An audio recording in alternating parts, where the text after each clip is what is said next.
가치관, value system이라고도 우리가 번역을 하지만 이 가치관이라고 하는 말이 무슨 뜻이에요?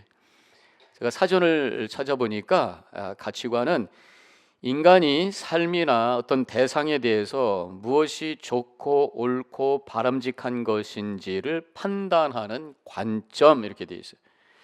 근데 또 심리학에서는 이 가치관을 이렇게 말합니다. 상황에 관계없이 유지되는 어떤 사람의 삶을 지배하는 중요한 원칙 또는 목표, 이렇게 되어 있어요.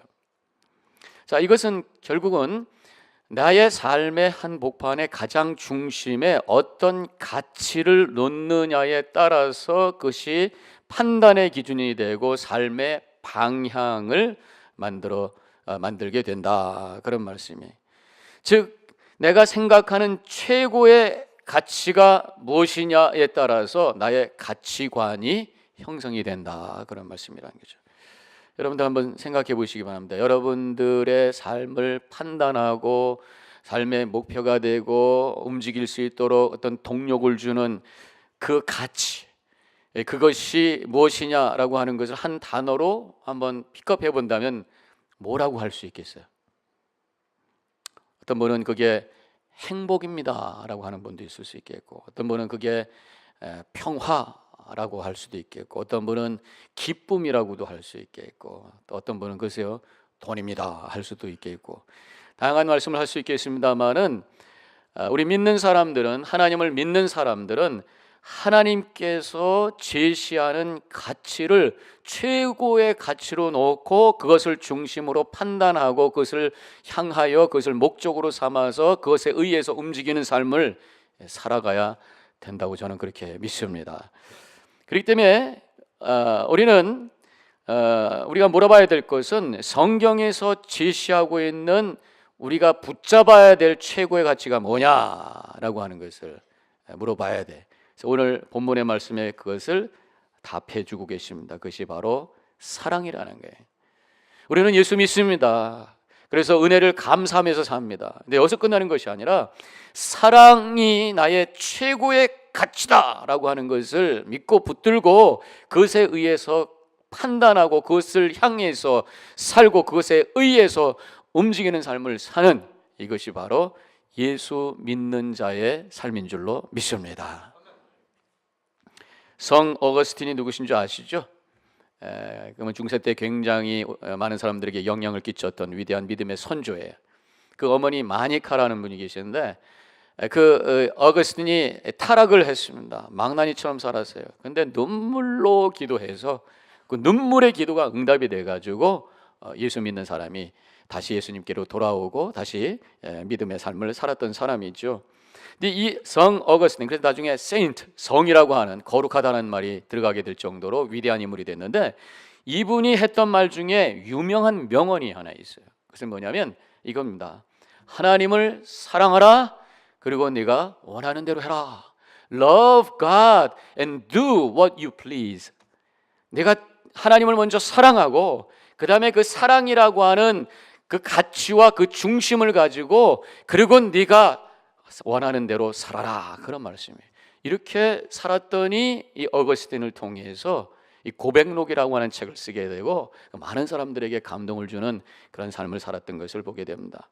그는 정말 마음대로 원래 살았던 사람이에요. 그래서 마음대로 살다가 자기 욕정을 쫓아서 살다가 그러면서 아주 망가진 망나녀 같은 삶을 살았습니다. 근데 그가 예수님을 다시 믿고 예수님을 만나고 돌아와서 새로운 삶이 됐어요. 그런데도 여전히 마음대로 살았어요. 그런데 그 앞에 하나 단어가 더 들어가야 돼요. 하나님을 사랑하는 마음을 가지고 마음대로 살았더니 그의 삶이 다른 사람들에게 영향을 끼치는 귀한 인생이 됐는 줄로 믿습니다. 바로 사랑이 최고의 가치다, 하나님의 사랑이 최고의 가치다라고 믿으면서 살았던 사람, 바로 그 부분이 바로 성 어거스틴이라고 하는 것이에요. 오늘 본문에서 이 사랑이 최고의 가치인 까닭을 두 구절에서 설명을 하고 있습니다. 첫 번째 구절은 8절인데 그 8절에서는 사랑의 영원성에 대해서 설명을 해요. 사랑은 언제까지 떨어지지 아니하되 예언도 패하고 방언도 그치고 지식도 패하리라 그랬습니다. 그 사랑은 언제까지 떨어지지 않는다. 이 떨어진다라고 하는 것은 낙엽이 떨어진다는 거예요. 나무가 죽어서 낙엽이 떨어진다는 것이에요. 그래서 사라지지 않는다는 거예요. 그 메시지 성경에서는 그 사랑은 절대로 사라지지 않습니다 이렇게 표현하면서 사랑의 영원성에 대해서 설명을 하고 있습니다. 그러면서 이 구절에서 사랑의 영원성을 강조하기 위해서 비교하고 있는 게 있습니다. 예언, 방언, 은사. 이게 뭡니까? 성령의 은사죠. 예언, 방언, 지식, 성령의 은사죠. 성령의 은사, 하나님께서 우리에게 주시는 거룩한 영적인 선물이에요. 우리로 하여금 감화와 감동 있게 하고 믿음의 유익을 주게 하기 위해서 하나님께서 우리에게 주신 귀한 선물이고 우리가 그것을 추구합니다. 그렇지만 이것보다 더 중요한 것이 사랑이다 이렇게 말씀하고 있어요. 왜냐하면 이 성령의 은사들은 영원한 것이 아니에요. 사라질 때가 온다는 것입니다. 온전한 것이 올 때 그때에 사라진다는 말씀을 해주시고 계시는데 바로 그것은 무슨 말씀이에요? 온전한 믿음이 세워질 때에 또 예수 그리스도께서 다시 오실 때에 성령의 은사는 사라지고 필요가 없다는 거예요. 왜? 예수님을 만난 것만큼 은혜와 감격이 없기 때문에 그렇다고 하는 것이죠. 그렇지만 예수님 만났을 때, 예수님 오셨을 때도 사랑은 지속되는 것입니다. 예수님과 함께 새 하늘과 새 땅에서 사랑을 나누면서 영원한 행복 속에 살게 되는 그 복을 누리는 것이 바로 영원한 천국의 삶인 줄로 믿습니다. 은사는 사라져요. 은사는 필요 없어요. 그러나 여전히 사랑은 남아요. 그래서 사랑은 영원한 것이다 이렇게 말씀하고 있습니다. 또 한 가지 사랑의 최고성에 대해서는 13절에서 이렇게 말씀하고 있습니다. 다 같이 함께 읽도록 하겠습니다. 그런즉 믿음, 소망, 사랑 이 세 가지는 항상 있을 것인데 그 중에 제일은 사랑이라. 그래서 이 세 가지는 항상 있을 것이라 그랬어요. 그래서 우리의 믿음의 여정 속에서 이 세 가지를 먼저 항상 있는가 점검을 하셔야 돼요. 여러분들 중에 믿음이 있는가 점검하셔야 돼요. 물론 믿음이 있으니까 이 자리에 오셨죠. 예수가 나의 진정한 그리스도시고 예수님께서 나에게 십자가를 위해서 나를 위해서 돌아가셨다고 하는 것을 고백하고 더 나아가서 예수 믿는다고 하는 것은 예수님을 나의 구주로 고백하고 영접하는 것이기 때문에 예수님이 정말 나의 삶의 주인이 되셔서 내가 그분을 따라가는 순종의 삶을 살고 있는가를 점검하셔야 된단 말이에요. 또 한 가지는 소망이 있는가. 소망, 미래에 대한 소망, 하나님께서 모든 것을 합력하여 선을 이루어주시고 궁극적으로 우리가 천국에 간다고 하는 미래에 대한 소망을 갖고 있는가. 또 삶에 대한 비전과 교회에 대한 비전을 가지고 그래서 마음이 뜨거워서 그것을 향해서 움직이면서 살고 있는가. 또 한 가지는 사랑이 있는가. 혹시 내 속에 미워하는 사람이 있다면 빨리 그것을 해결해야 되는 것이. 하나님께서 우리에게 주신 두 가지의 중요한 공동체가 있습니다. 바로 가정과 교회 안에 내가 사랑을 이루며 살고 있는가. 여러분들의 가정이 부부관계가 행복한가. 자녀들을 진정으로 사랑하고 있는가. 성도들과의 사이에서 서로 축복해주고 서로 사랑하면서 아름다운 천국의 공동체를 살고 있는가 라고 하는 것을 점검하라고 말씀하셨어요. 이 세 가지가 항상 여러분들 가운데 있으시기를 주님의 이름으로 간절히 축원합니다. 그런데 거기서도 이 세 가지가 다 중요하지만 그 중에 사랑이 제일 중요하다 이렇게 말씀하고 있습니다. 이 말씀은 뭐냐면 믿음보다도 사랑이 중요하다는 게. 오해는 하지 마십시오. 믿음이 필요 없다는 얘기는 아닙니다. 믿음 없으면 우리가 천국도 갈 수가 없어요. 믿음은 우리의 신앙의 출발점이에요. 그런데 믿음은 천국에 가기 전까지만 필요한 거예요. 예수님이 오시기 전까지만 필요해요. 예수님 오시고 천국 가서 주님을 만났을 때 믿음 필요 없어요. 왜냐하면 주님이 여기 계시기 때문에 뭐 의심할 게 뭐 있습니까? 바로 여기 계신데 믿습니다 할 필요 없어요. 그분 만났는데. 천국에 가서 예수님 바라보면서 당신 뉘시오? 할 사람 누가 있겠습니까? 그럴 사람은 거기 가지도 않아요. 예? 여러분들은 천국 가서 뭐라고 인사할 것 같아요? 예수님 만나면 우리 요새 성경 공부하는데 거기서 무슨 얘기가 나오냐면 많은 성도들 중에 예수님 만나면 이렇게 인사할 거예요. 말씀은 많이 들었습니다. 예수님을 직접 만난 적이 없어가지고 예수님의 임재를 체험한 적이 없어가지고 설교만 듣고 성경만 읽어가지고 말씀만 들었지 예수님이 누군지 모른다 그런 얘기란 말이에요. 저는 이렇게 기대합니다. 우리 뉴저지 연합교회 성도님들은 우리가 살 동안 믿음 생활할 동안 영적으로 주님과 교제하다가 주님 만나기를 사모하다가 천국 가서 주님 뵙기를 원했습니다. 너무 반갑습니다. 주님 하면서 주님의 품에 안기는 축복을 체험하시기를 주님의 이름으로 간절히 축원합니다. 그렇기 때문에 천국에서는 더 이상 믿음이 필요 없어요. 사랑만 필요해. 그러면서 그런 면에서 사랑이 믿음보다 더 중요하다고 말씀하고 있는 것이에요. 사랑 없는 믿음만 있다면 어떨까? 저는 거기서 영적 교만으로 갈 수가 있겠다 생각합니다.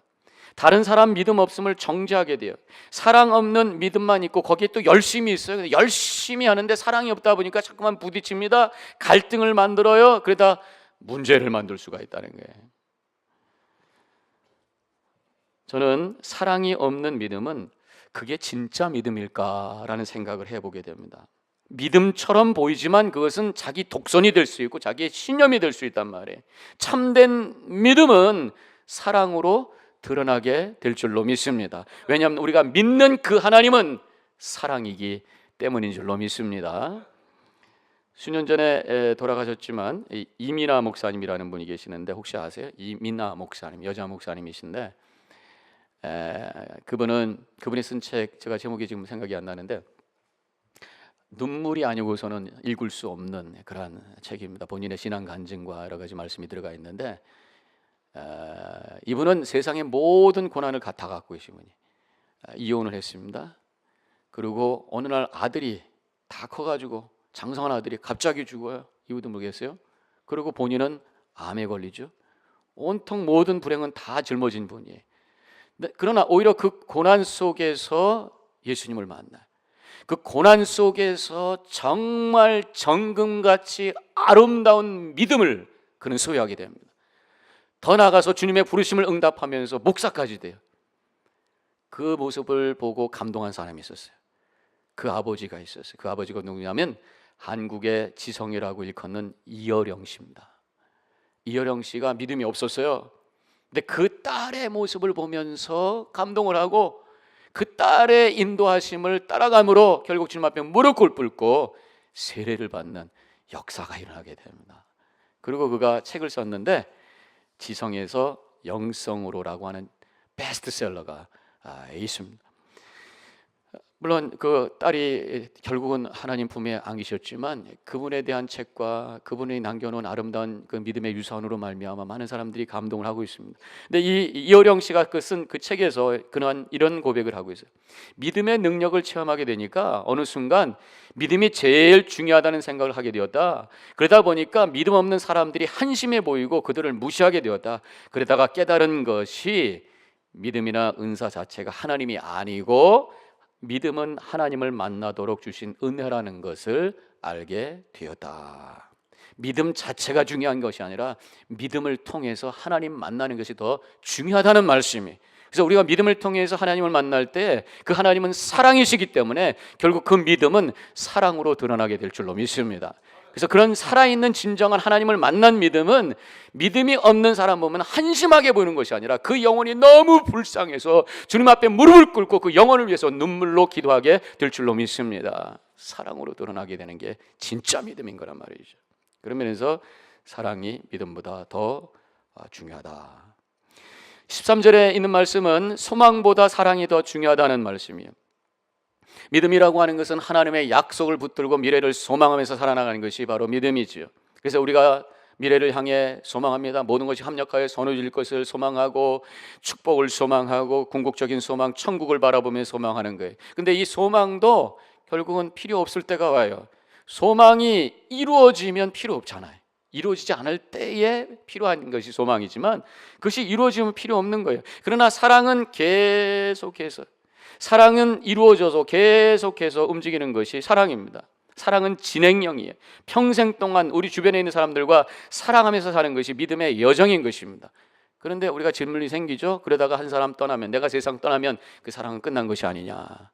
천만의 말씀, 우리 믿는 사람들은 이 세상을 떠날 때에 오히려 새로운 사랑의 차원이 시작되는 줄로 믿으시기를 바랍니다. 주님 만나게 되죠. 주님과의 진짜 사랑을 나누게 되죠. 먼저 떠난 믿음의 선조들, 성경에 나오는 위대한 믿음의 위인들과 만나서 더 성숙하고 더 온전한 그 사랑을 나누면서 영원히 행복하게 사는 그곳이 바로 천국인 줄로 믿습니다. 저는 천국을 기대하는 것이, 천국은 좋은 것이 있고 그냥 뭐 금은보화가 있고 번쩍번쩍 있고 평화롭고 거기서 끝나는 것이 아니라 늘 새로운 것을 체험하기 때문에 천국을 기대해요.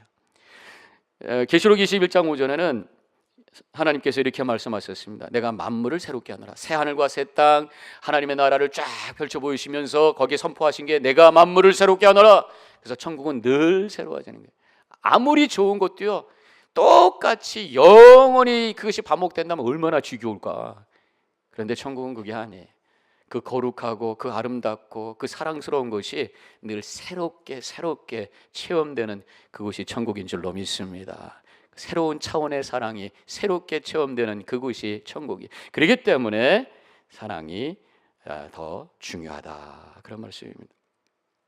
결국 믿음, 소망보다 사랑이 더 중요한 이유는 믿음과 소망은 지상에 살 동안 필요한 거예요. 천국에 가면 필요 없어요. 다 이루어졌으니까. 사랑만이 천국에서 계속해서 영원히 새롭게 체험되는 것인 줄로 믿으시기를 바랍니다. 그래서 사랑이 중요하다고 말씀하셨는데, 우리의 믿음 생활하는 그 현재 이 지상 생활 속에서도 우리 사랑이 가장 중요한 거예요. 아무리 믿음이 있고 아무리 소망이 있고 아무리 비전이 있어도 사랑이 없으면 그것이 다 무너지더라는 것이. 교회에 믿음 좋은 분들이 계십니다. 미래에 대한 비전을 갖고 있어요. 근데 사랑이 사라져서 갈등이 생겨서 서로 싸우고 상처 주면은 믿음도 무너지고 비전도 무너지고 다 없어지는 것을 보게 돼요. 사랑을 향해서 움직여 나가시기를 주님의 이름으로 간절히 축원합니다. 자, 구체적으로 그러면 진정한 이 사랑, 최고의 사랑을 목표로 산다고 하는 것이 어떻게 하는 것이냐? 두 가지 여러분들 기억하세요. 한 가지는 하나님의 관점으로 사랑을, 하나님의 관점으로 사람을 보는 거예요. 이것이 진정한 최고의 사랑을 이루어가는 구체적인 방법이라고 하는 것입니다. 내가 중심이 돼서는 진정한 사랑을 이룰 수가 없어요. 참된 사랑이 되기 위해서는 관점을 바꿔야 돼요. 믿음이 뭡니까? 믿음이라고 하는 게 관점이 바뀌는 거예요. 나로부터 하나님께로 바뀌어지는 것이 바로 믿음입니다. 하나님의 관점으로 사람을 보기 시작하면 거기서 내 마음이 변하기 시작하고 거기서 사랑할 수 있는 능력이 생기게 되는 줄로 믿습니다.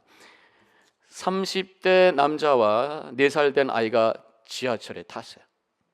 타자마자 이 아이가 뽀이였던 것 같습니다. 막 돌아다니면서 다른 사람들 귀찮게 하고 막 시끄럽고 난리를 쳤어요. 사람들이 막 눈살을 찌푸립니다.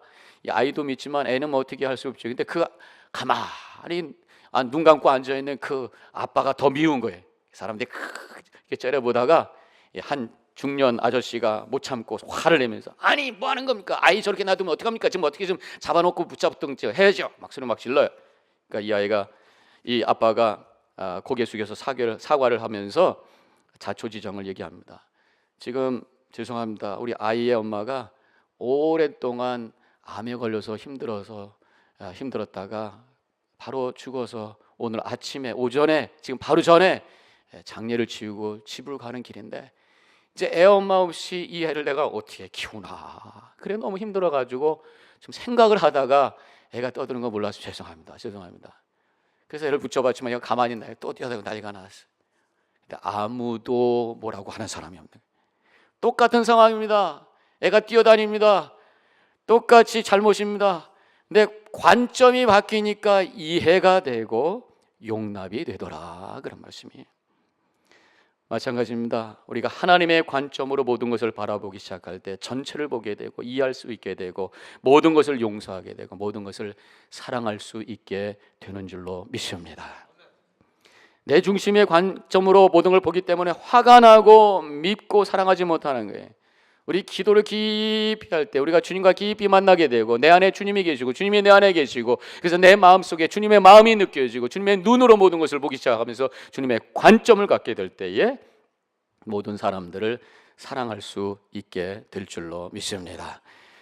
두 번째로 우리가 기억해야 될 건 뭐냐면요, 절대적인 가치로 사랑하라. 사랑이라고 하는 것을 절대적인 가치로 붙들고 사랑하는 거예요.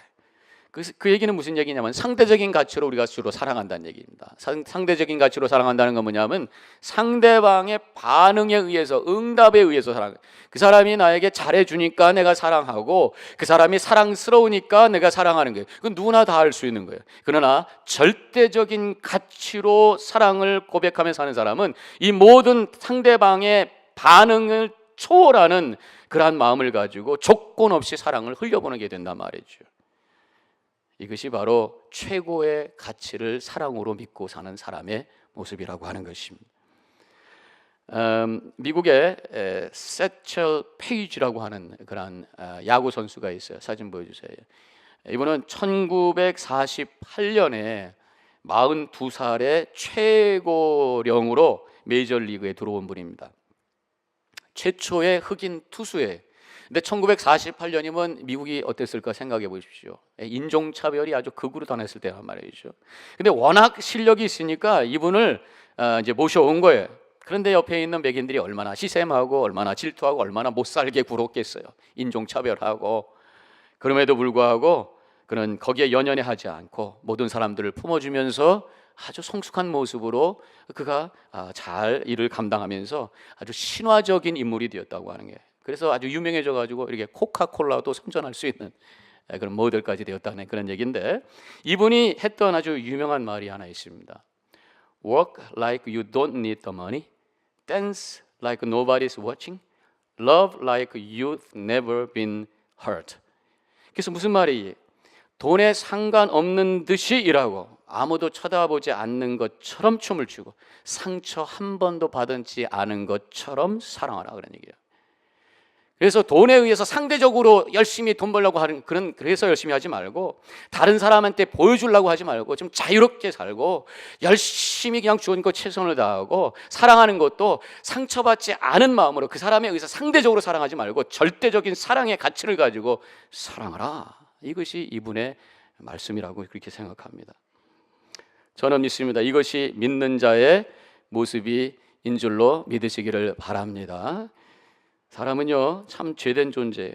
예수님께서 십자가에서 죽을 수밖에 없는 죄인입니다. 어느 정도 죄인입니까? 잘해줘도 나중에 보면은 배신하는 그런 존재가 우리 인간이, 앞에서 칭찬하고 뒤에 돌아서면 비방하고 비수를 찌르는 그런 존재가 인간이. 그래서 미국의 유명한 소설가이고 저술가인 마크 트웨인이라는 분이 이런 얘기를 했대요. 굶주린 개를 주어서 잘 돌봐주면 그 개는 절대 당신을 물지 않을 것이다. 이 점이 바로 인간과 개의 근본적인 차이다, 그랬대. 내가 버려진 개를 데리고 와서 다 깨끗이 씻어주고 사랑해주고 밥 먹여주면 절대로 그 주인을 무는 법이 없다는 거예요.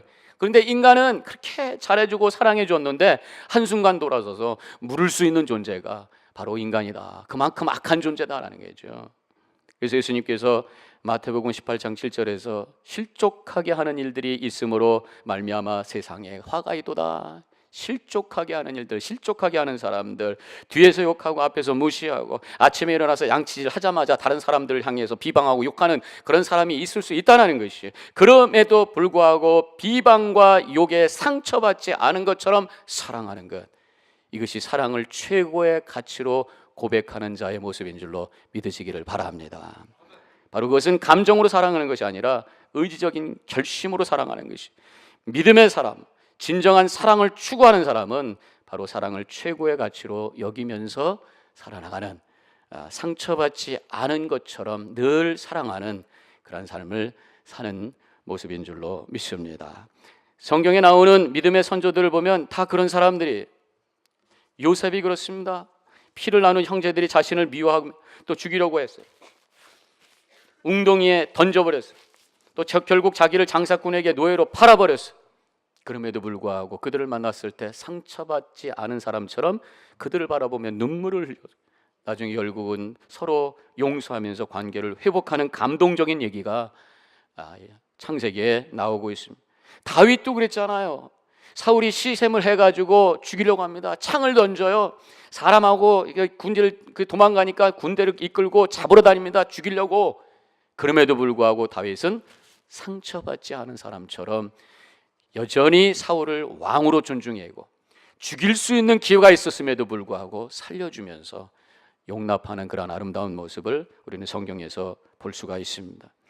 욥이라고 하는 사람도 많은 것을 잃어버렸던 사람이, 아이들이 죽고 짐승과 재산과 건강까지 잃었던 사람이, 그럼에도 불구하고 하나님께로부터 상처받지 않았던 것처럼 여전히 하나님을 섬기고 하나님을 사랑했던 사람이, 친구들이 와서 비방을 해도 상처받지 않았던 것처럼 여전히 그를 위해서 오히려 기도하는 사람이 바로 욥이었다고 하는 것이, 욥이 42장 10절에서 욥기의 42장 10절에서 욥이 그의 친구들을 위하여 기도할 때 이런 말씀이 나오잖아요.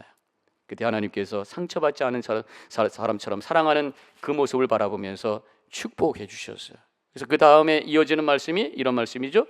여호와께서 욥의 곤경을 돌이키시고 여호와께서 욥에게 이전보다 모든 소유보다 갑절이나 주신지라, 그렇게 말씀하고 있습니다. 상처받지 않은 사람처럼 사랑하는 사람, 절대적이고 최고의 가치인 사랑을 추구하는 사람, 하나님께서 갑절로 복을 허락해 주실 줄로 믿습니다. 갑절의 기쁨, 갑절의 은혜, 갑절의 영향력, 갑절의 행복을 주신다고 하는 것입니다. 결국 우리 예수 그리스도께서 그런 모습을 보셨잖아요. 자신을 때리고 못으로 박고 창으로 찌르는 그 사람들 향해서 상처받지 않은 사람처럼 사랑하셨어요.